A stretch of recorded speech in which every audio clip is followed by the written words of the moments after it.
Hello again. Okay, so this is lecture number 2. It goes along with chapter 2 in our cultural anthropology book. And this is the chapter that we are going to get down to the nitty-gritty on what this word culture really means. We got a brief definition for it early on in lecture 1 and in chapter 1, and it was a thorough definition, the definition that you can find in chapter 1, but it doesn't really explain. We have to take it apart for first-time students. We have to take that definition apart and really look at it piece by piece so that we can understand all the different components that make up the meaning of the word culture. So this is cultural anthropology class. So this word culture we break down into 6 different components of culture. You can think of this as a longer definition of the word culture. And the information that you're going to take notes on and read about in chapter 2 is not only going to work for your reaction paper and your quiz for this unit, but you need to take really thorough notes and look at your notes from chapter 1 also, because as soon as you're finished with chapter 2, you're going to start on project 1, which is called, it's a project 1 components of culture. And that's what this lecture is called. It's called the components of culture. We're going to look at the 6 different characteristics of culture. Okay, so culture is the way that human beings interact with our environments, surviving from day to day based on what the environment gives us, and also the way that we add meaning to our lives. Okay, so that's a paraphrase of the definition that we got from chapter 1. But in chapter 2, we're going to break that definition down and look at how culture happens, how culture takes place, and how we inherit culture from one generation to the next, how it changes, how we interpret it, that kind of stuff. Okay? So there are 6 characteristics or components of culture. The first characteristic of culture that we need to talk about is the fact that culture is learned. Culture is learned. Nobody is born knowing anything about how to get by or how to participate in the social group into which they're born. None of us have a predetermined software package that's installed before birth so that we know how to behave or what's expected of us. None of us know that. So in anthropology, we have a particular vocabulary word that refers to the fact that culture is learned. That word is inculturation. Inculturation is the process of learning culture through interacting with people and things in our social environment. It's a lifelong process. You don't learn culture up until your 10th birthday and then you know everything and you stop. That's not how it works. You learn culture constantly from the moment of your birth to the moment of your death, and I'm pausing and kind of, drawing out the words birth and death here because not every culture defines the birth point at the same time, and death is even a questionable time period in some belief systems. And so anyway, so for instance, in the United States, you could go to the shopping mall, down the street and stop people and say, hey, I just am interested in knowing, when do you think life begins? And let's stop and think about that question for just a second. How many different answers could we possibly get? I mean, 5 or 6 different answers just with people in our own neighborhoods, right? So when you look around the world, the different kinds of ideas about when does life begin, in other words, when does the enculturation process begin? If we say that enculturation is a lifelong process of learning how to be members of our social group, well, when does life begin? Some people in some cultures, including ours, talk to babies in the mama's stomach and play music for them and this kind of thing because they have this belief or understanding, or they read this study or whatever that says that their baby's brain patterns will be better that way. And some people say, oh, life doesn't begin until birth, and some people say life begins at conception. Well, other places in the world, life does not necessarily begin with conception or a first breath, but instead something called social birth. the time at which someone is given a name and recognized by people in their personal circles, their family units, or their village or something. For instance, in cultures that have extreme poverty and have a very high likelihood of infant mortality, there are many cultures that don't name infants until after that child has survived to a certain benchmark time, like maybe 3 months, or it could be 3 years, or it could be 5 years in some cases. And at that magic point, if a child survives, for instance, to 3 months old, then it's likely that that child will live to adulthood, and so that's the point at which they have something called a social birth. It's a rite of passage where they become a human member of that society, and interaction begins at that point. So, you know, sometimes in our culture, in every culture, human babies aren't all necessarily born with that sucking reflex, which is what they have to have in order to have any kind of nutrition in their early days and weeks. And in the United States and many places, we coach infants to suckle. We coach infants to have that sucking reflex to try to coax them into eating. Other cultures, if the baby doesn't have that tendency, there is no coaching. The baby simply does not survive. And so there are very, very different ways of looking at this question of this lifelong process of enculturation and what kind of interaction we have and how we learn to be members of our culture.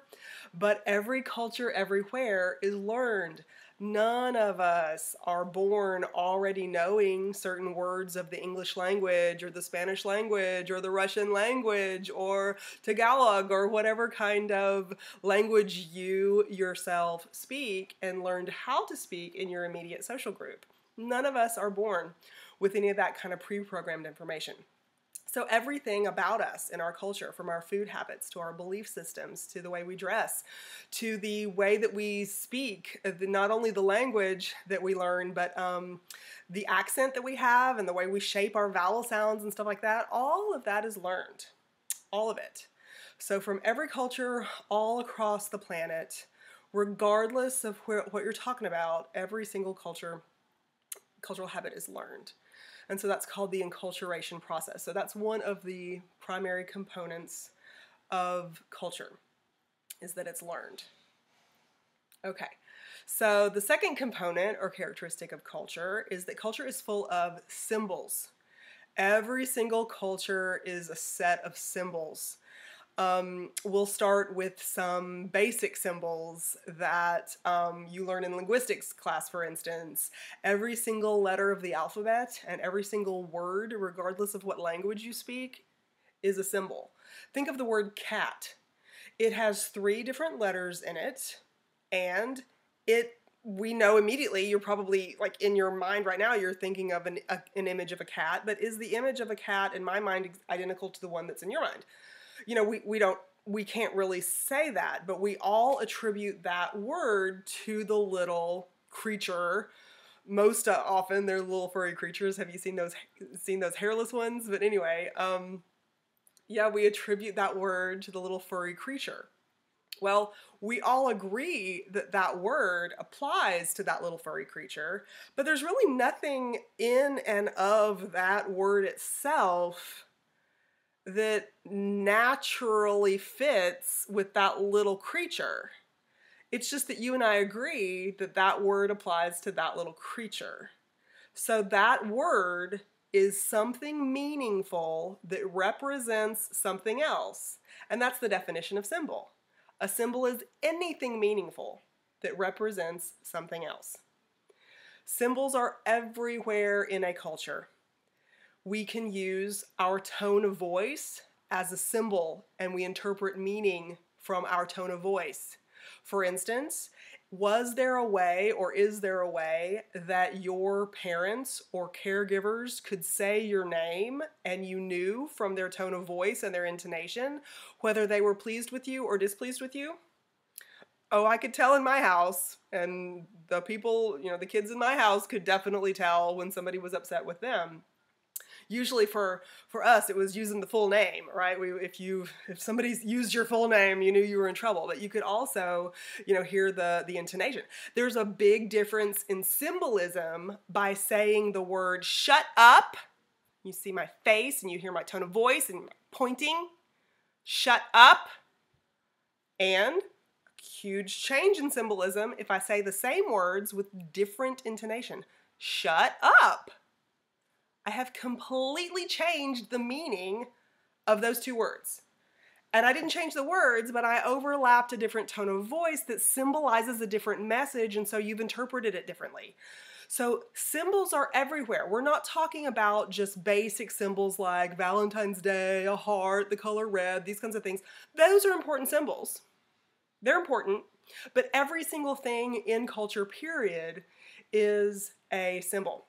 For instance, I have an example. So my elderly father lives with me. He's 88, and all of us need medication from time to time, but especially when you get to be 88. He was very, very against medication and doctors when he was capable of taking care of himself. He's not capable anymore. He needs us to help him. But when the doctor gives him things that he needs to take for his comfort or to, to help him get over an illness or something, he will not take anything in a bottle that looks like this. You recognize this as a bottle that looks like something from the pharmacy, right?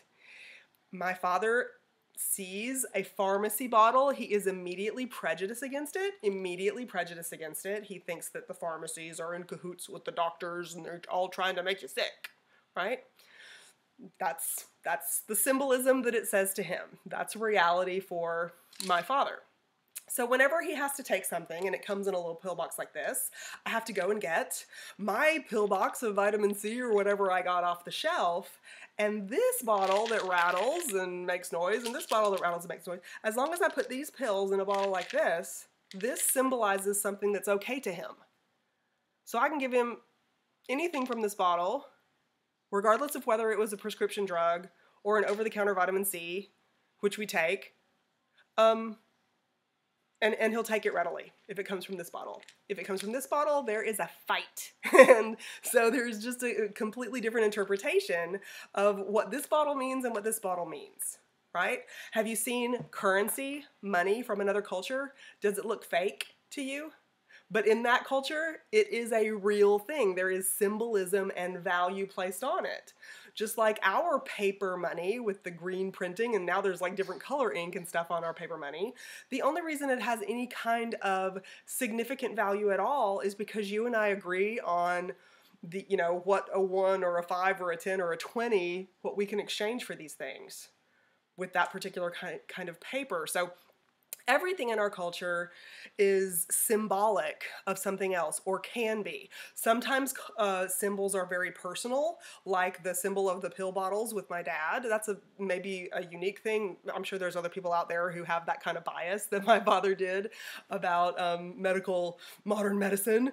But so sometimes things are personal and not entirely accepted across the society, and other times things are much more broadly known. So for instance, cars are very, very common in small towns like you and I live in, but in larger towns like New York City or LA or something, public transportation like a subway or the buses or something like that, or over the ground trains, those kinds of things are the most common means of transportation. So in a place like here in central Arkansas, where cars are the most common, what is a car for? The purpose of that car is to get you from point A to point B. But is there a difference in a Honda and a Mercedes? That's the symbolism, right? A t-shirt is just a t-shirt until it has a certain symbol on it that changes meaning. So a symbol is anything meaningful that represents something else. Anything. A paint color, a word, an item, your grandmother's quilt. It might not keep you as warm as a brand new wool blanket, but is it different to you and you prefer that one to the one that maybe is more effective? So these things are all examples of symbolism that exists in a culture. And so cultures are not only learned, but while we're learning those cultures, we learn all about the symbols and the symbolism in it, because every culture is full of symbols and symbolism. So that's number 2 on the list. Okay, so number 3 on our list is that culture is shared, and this one is a tricky one. Culture is shared because it's a shared set of norms, okay? So we learned the definition of culture and the definition of society in chapter 1. If you don't have those in your notes, flip back now and look at the difference between what we're talking about now, culture, and what we're talking about, society. So culture is a way of life, and a society is made up of people, right? So when we say that culture is shared, we're talking about sharing symbols, sharing learned behaviors with other members of our society. So a culture has to be shared. You can't just be a single person living in the woods someplace in Montana and you never interact with anybody. You can't say that you have your own culture. You have to have a shared system of communication, a shared system of symbols, a shared learning process. You have to have all of that kind of stuff to be culture. So culture is shared. So we have a vocabulary word for this one too. The vocabulary word is norms. Norms are behavioral standards. Norms are expected behaviors in a society. They're rules about what should be done and what shouldn't be done, what is acceptable and what's not acceptable. That's what norms are. So in general, when you think of the fact that culture is shared, you should think of a set of norms that almost everybody in a society accepts, appreciates, follows, and goes by, lives by on a daily basis. And here's where this one gets problematic. Because look at, for instance, all of the diversity among all of the people who live in the United States. And let's not just talk about way of life diversity. Let's talk about age group diversity, for instance. Are the norms that you follow in your life, your attitudes, your political philosophies, your religious practice, your religious belief system, the kinds of fields that you're interested in, the kinds of pastimes that you engage in, the jobs that you do, are your lives identical to, say, your grandmother's life, your great uncle's life, the elderly couple down the street? Is your daily life identical to theirs? The answer is no, it's not. So if we just look from one age group to the next, you don't see necessarily shared norms. So think of norms as a range of acceptable behaviors within a society. Not everybody does everything right over here. Maybe some people do things right over here, but as long as it's within that acceptable range, then it's shared. So for instance, how many of you all these days have blue hair, purple hair, green hair, tattoos, maybe a nose piercing or something? It's very, very common these days. Very, very common. My mother, now deceased, was very ethnocentric about all of those things that I just mentioned. It was not part of her norms. She did not like the blue hair and the purple this and black fingernail polish. She didn't like any of that stuff. She was very ethnocentric about it. She was a member of our culture. And does she have to accept tattoos? Does she have to accept nose piercings in order to be a member of our culture? Or is that within the range of what's acceptable in our society, but maybe more specific to a certain age group that she belonged to? So that's why number 3 on our list, culture is a shared system of norms and values. That number 3 on our list is a little bit, has a lot of gray area in there because it's a range, okay? Norms are accepted ideas about how things ought to be done, but there's such a wide range. There's such a wide range as far as that goes. I have students all the time who tell me, if I mention the tattoo example or something, they'll say, oh yeah, I have this tattoo someplace, somebody had a tattoo on her wrist or something. One of my students did, and she said when she goes over to visit her grandparents, it is simply easier for her just to wear long sleeves, so she can pull it up over and nobody can see her wrist. She said it's just so much easier for her to do that than to go and listen to all of the things that her grandmother says that tattoo symbolizes. We're back to the symbolize thing, right? So some people look at that tattoo and they think, oh, maybe it's a gender symbolism thing. Like some people say, okay, well, I think it's okay for guys to have tattoos, but not girls or something, right? Or some people just don't like tattoos at all. And I've had some people who say that their religious belief system disagrees with marking the body and that kind of thing. It's the body's the temple of the Holy Spirit. My students have told me who have learned this before, and that they were taught not to tattoo because it wasn't right.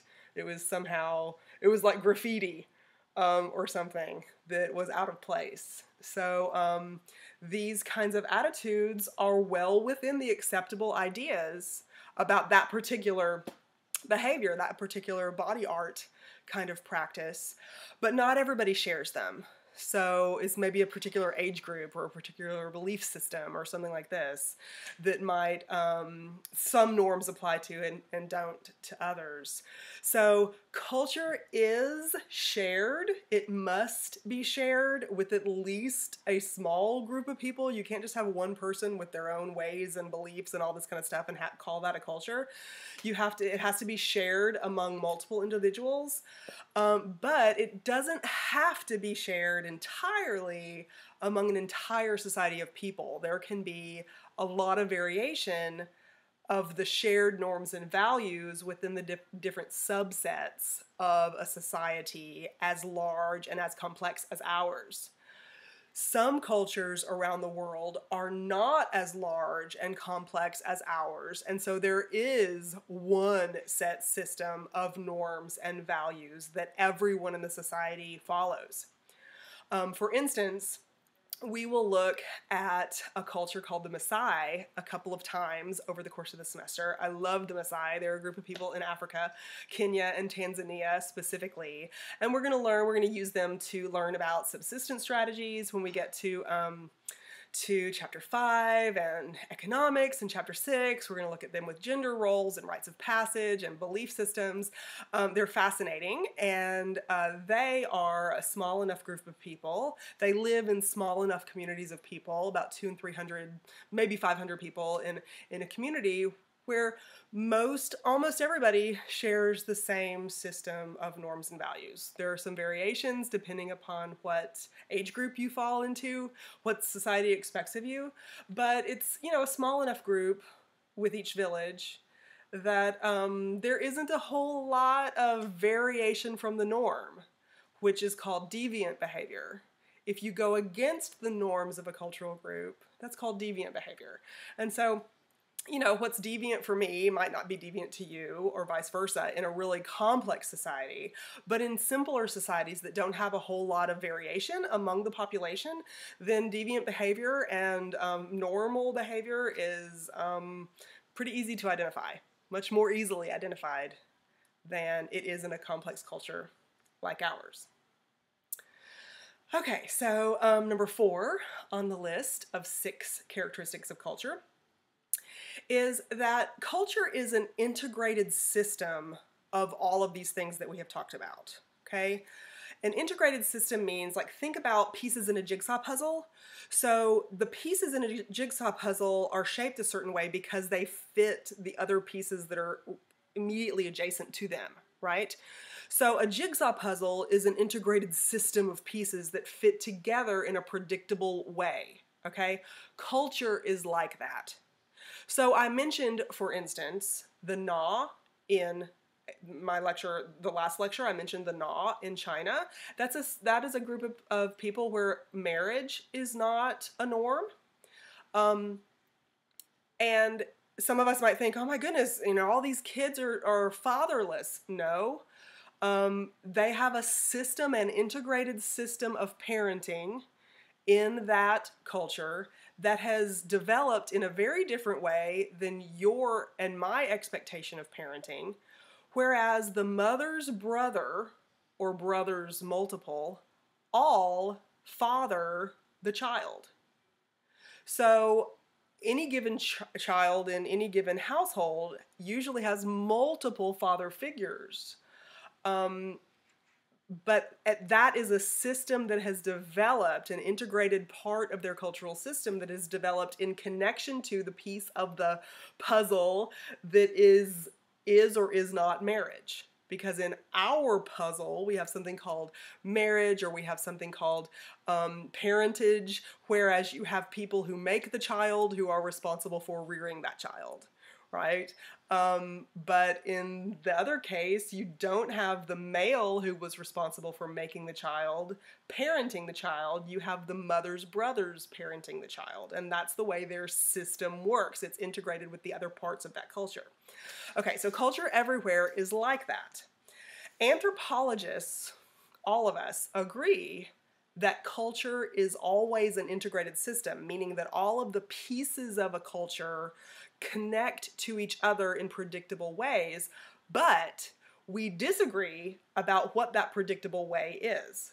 We disagree on how to analyze that culture. So there are many different anthropological theories that you can read about in Chapter 2 in your textbook that describe different ways in which different anthropologists interpret culture.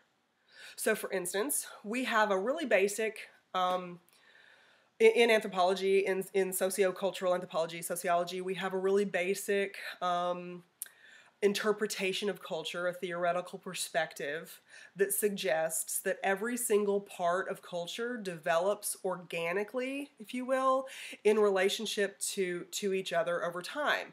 We call it functionalism. Functionalism is the idea that every single part of culture is integrated and connected like a system, in the same way that your human body or any biological organism is a system. If your heart and your lungs and your brain and your stomach and et cetera, if all of these things aren't connected together in the appropriate way, then you are going to malfunction.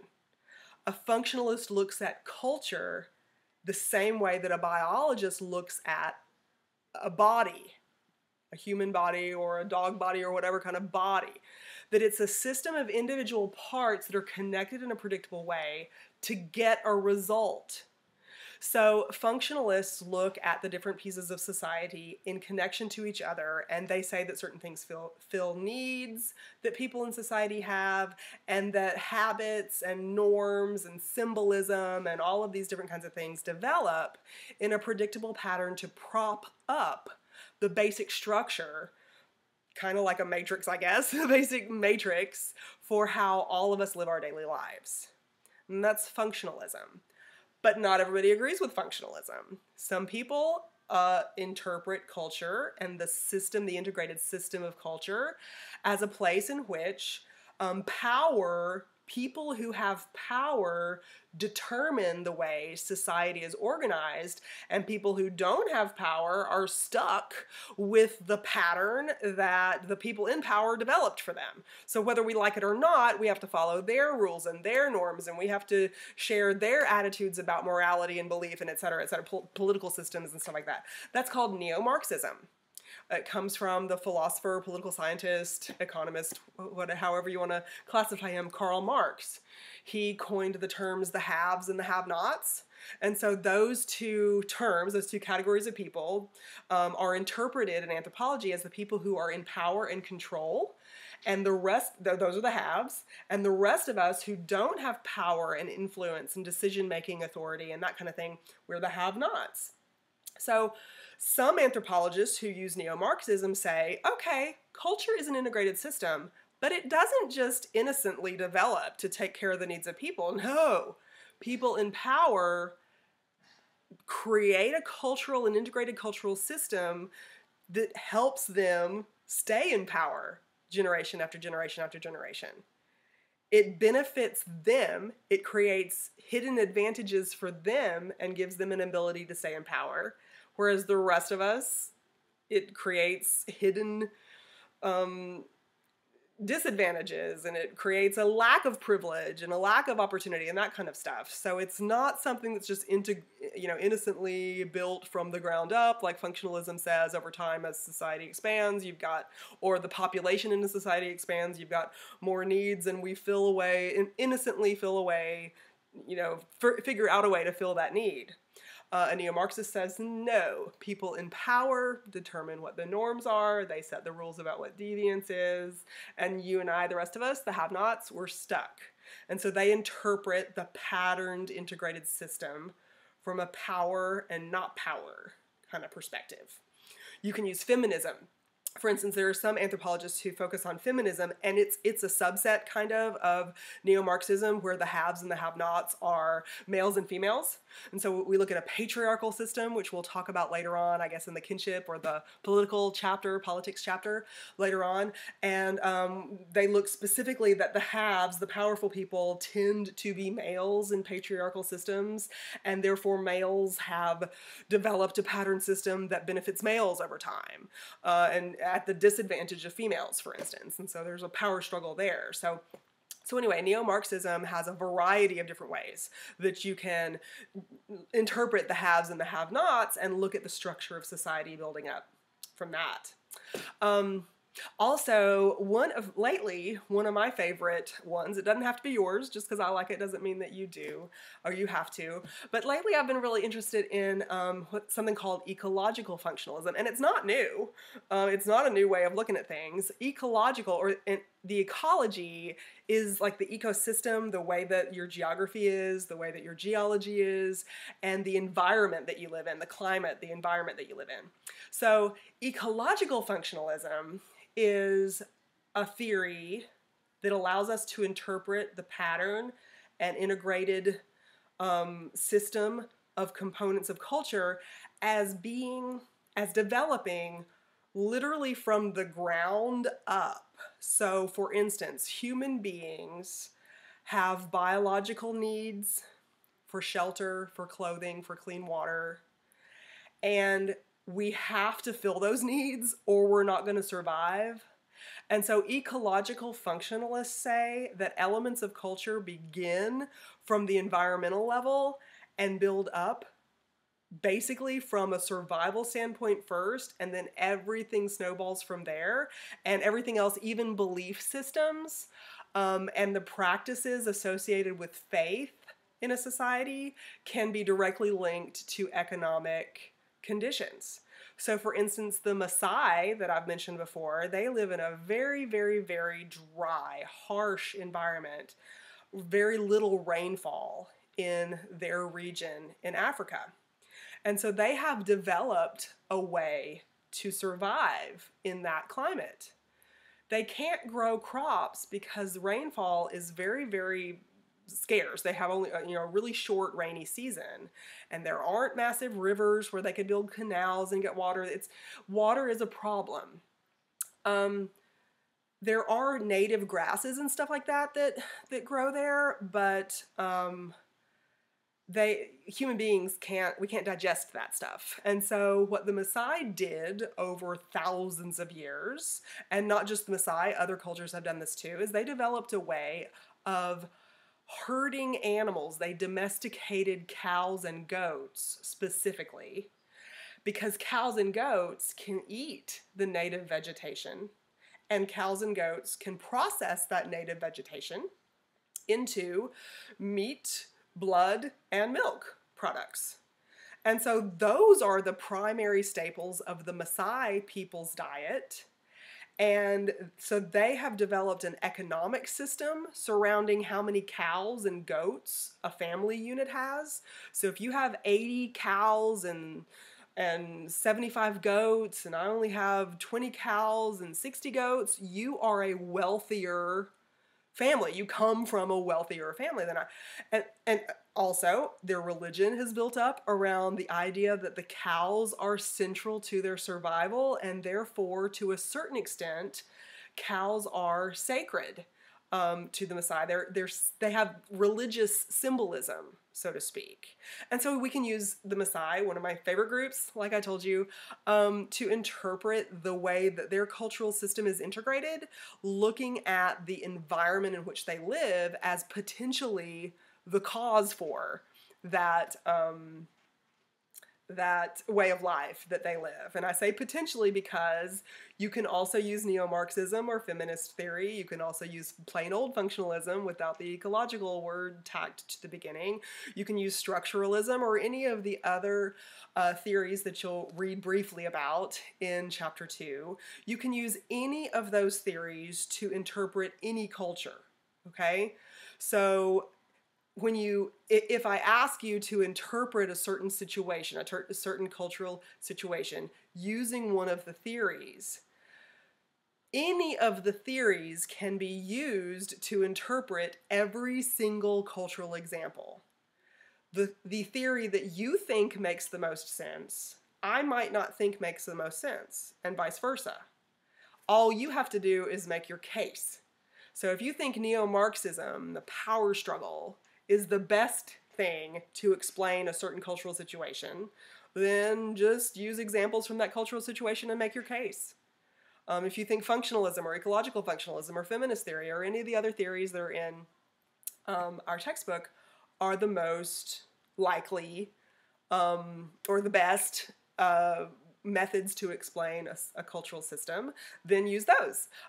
So that's how the patterned integrated culture or system, number 4 on our list of 6 things, that's what that means.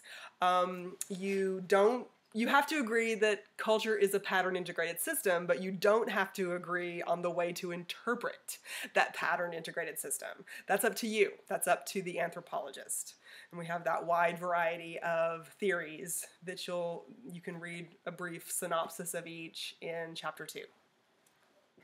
Okay, so we have 2 more items to go on our list of 6 components or 6 characteristics of culture. And so number 5 is that culture is adaptive.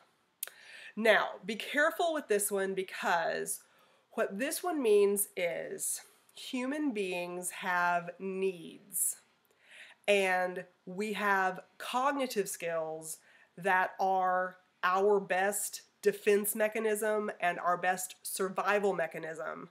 Other animal species in the animal kingdom maybe have other defense mechanisms, like maybe they can climb a tree really fast and get away from a predator, or maybe they have a really good sense of smell so they know whether something is poisonous or not poisonous or something like that, just to use an example. Human beings, we don't have those capabilities, but we have cognitive capability, and with our cognitive skills, we develop norms, we develop symbols, we develop methods that we teach one generation to the next through the enculturation process, how to survive in our particular situation, our particular place and time.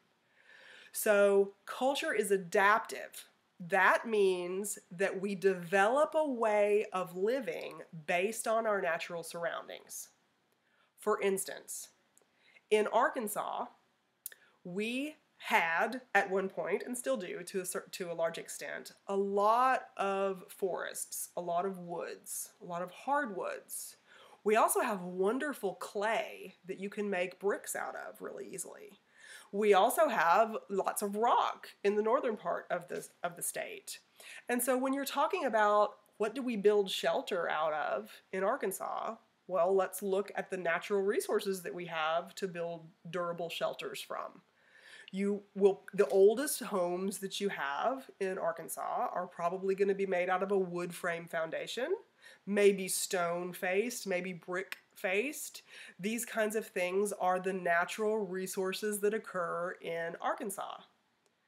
Later, in the industrial period that we live in now, you have a lot of homes that have like metal 2x4s or a metal frame or, some other kind of synthetic building material like linoleum or something on the floor or sheetrock or something like this that's not native to the area, but transportation systems that developed have allowed this stuff to come into the area. But the oldest homes that you'll see, the oldest dwelling places, are made out of the materials that were readily available in the environment.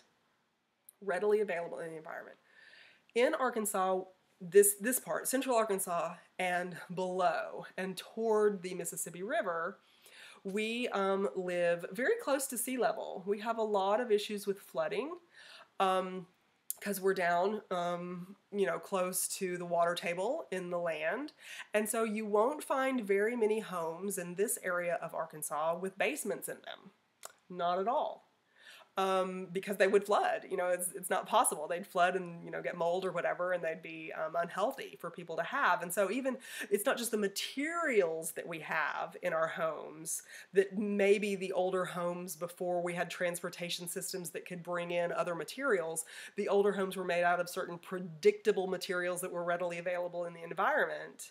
But the style in which we build our homes also is an adaptation to our environment. The water table in our area. Now, up in the Ozark and the Boston Mountains, where you've got, well above sea level, then people, can build basements all the time. I guess if you've got enough blasting material to get the rock out of the way, you can build a basement up there because you don't have to worry about the flooding. But, so think about the foods that we eat too. Arkansas is landlocked, and so until transportation allowed things like seafood from the Gulf or lamb from Australia or any of the other places that they import things, from other countries even, we didn't have that wide variety of foods. So culture is adaptive means that we have the ability in our mind to figure out a way to survive, figure out a way to develop symbols, to develop meaning, to develop norms and values based on our surroundings, based on our environmental need, based on the situation that presents itself. We change our methods, we change our way of life based on innovations that we adapt to, for instance. But culture is adaptive, has to do with the plasticity of the human mind. This is our best weapon, our mind. So we have to work on it always. We have to develop it always and constantly challenge ourselves. But the plasticity of our mind, our ability to change our direction and to interpret our situation and find a solution, that's what plasticity means. That allows us to adapt to a certain situation so that we can survive moving forward. So that's number 5 on our list. Okay, so number 6 on our list, and our last one, yay, is that culture is constantly changing. Okay, so think about the example a minute ago about grandma's attitude being different from your attitude. Okay, so it's easy to see that from one generation to the next, attitudes change, political philosophies change, religious behaviors change, et cetera, all those kinds of things change from one generation to the next. We call that the generation gap. But also, there's a lot of cultural contact that has happened in the modern world. Transportation systems, communication systems have allowed us to expand our concept of society. You can look back at that definition of society in chapter 1. Where are the boundaries really of our society when we have communication systems that allow us to do video chatting with somebody in South Korea right now, right? K-pop and sushi and all kinds of stuff from Asia is part of our daily life. And so this is a big change from what it was like in 1918 instead of 2018. It's a big deal. Right? The changes that have taken place with the communication systems, telecommunications, and satellite communications, and all this kind of stuff. Innovations, for instance, I mentioned my elderly father earlier. He's 88, and he to this day is very suspicious of microwaves, believe it or not. He doesn't want things that are heated in the microwave too long because he has questions about what it's really doing to the quality of his food and things like that. So anyway, the microwave has made it possible for you and me to survive really in our busy lives. We can pop a Jimmy Dean breakfast bowl in there and get the fuel that we need to keep us through till lunch. Whereas in the past, there was a very different method for getting a well-rounded breakfast if we needed one before we left, to do whatever we needed to do. So life changes. because of innovation, because of cultural contact, because of diffusion. Diffusion is a vocabulary word from chapter 2, where elements of one culture enter a different culture, and maybe the meaning, maybe the symbolism changes. Maybe they're not used in quite the same way that they were in a previous, in the original culture where it came from. So culture is constantly changing for a variety of reasons. And as culture changes, it's connected to adaptation, it's connected to the integrated system, it's connected to the shared norms and values, it's connected to the symbols and the symbolism, and we're constantly learning it. I told you that our enculturation process never ends, and it doesn't end because culture is constantly changing, we're constantly having to adapt, and also the expectations that our society has for us changes as we change. So the behaviors that are expected of a 10-year-old are different than the behaviors that are expected of a 20-year-old. Maybe some of them are the same, but some of them have changed because your age has different expectations about that. And so we change as we age. Our society changes constantly through cultural contact and diffusion, assimilation, and all this kind of stuff. And we are constantly adapting through that wonderful thing called plasticity, and there's different ways of interpreting it with all those different points of view that we call anthropological theories, and anthropology just leaves open this wide, wonderful arena to ask questions and to just explore as many different things as we're interested in. We can do it here with this class and with this topic. So I hope you enjoyed this lecture. This was chapter 2, so I'll see you again for chapter 3, more anthropology.